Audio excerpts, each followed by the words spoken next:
Students, welcome to quantum scholars. আজকে আমরা খুব একটা ইম্পর্টেন্ট টপিক নিয়ে ডিসকাশন করব, সেটা হচ্ছে critical angle and total internal reflection. প্রথমে আমরা দেখি যে ক্রিটিক্যাল অ্যাঙ্গেল কাকে বলে। তাহলে আমরা দেখছি এখানে দুটো মিডিয়াম কনসিডার করলাম, এটা ডেন্সার, এটা হচ্ছে রেয়ারার।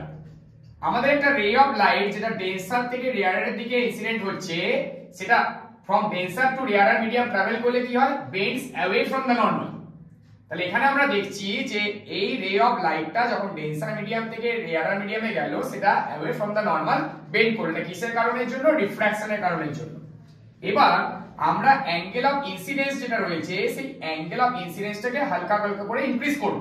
তাহলে কি হচ্ছে, এখানে অ্যাঙ্গেল অফ ইনসিডেন্সটাকে যদি আমরা আস্তে আস্তে করে ইনক্রিজ করি, তাহলে একটা পার্টিকুলার অ্যাঙ্গেল অফ ইনসিডেন্সের জন্য, একটা সার্টেন অ্যাঙ্গেল অফ ইনসিডেন্সের জন্য অ্যাঙ্গেল অফ রিফ্র্যাকশনটা রেয়ারার মিডিয়ামে 90 ডিগ্রি হবে। সেই পার্টিকুলার অ্যাঙ্গেল অফ ইনসিডেন্সটাকে আমরা তখন বলবো ক্রিটিক্যাল অ্যাঙ্গেল। তার মানে এই যে পার্টিকুলার অ্যাঙ্গেল অফ ইনসিডেন্সটা যেটা আমরা পেলাম, যার জন্য অ্যাঙ্গেল অফ রিফ্র্যাকশনটা রেয়ারার মিডিয়ামে 90 ডিগ্রি হলো, সেই পার্টিকুলার অ্যাঙ্গেল অফ ইনসিডেন্সটাকে আমরা তখন কি বলছি? Critical angle. I = IC। এরপরে এই অবস্থাতে আরো অ্যাঙ্গেল অফ ইনসিডেন্সটাকে আমরা ইনক্রিজ করতে থাকবো। তাহলে একটা সিচুয়েশন ক্রিয়েট হবে যে রে অফ লাইটটা ডেন্সার থেকে রেয়ারার দিকে ট্রাভেল করছে and angle of incidence is greater than critical angle. তখন এই রে অফ লাইটটা রিফ্র্যাকশন আর সাফার করবে না, সেটা সেম মিডিয়ামে ব্যাক করবে। সেই ফিনোমেনাটাকে আমরা বলবো টোটাল ইন্টারনাল রিফ্লেকশন।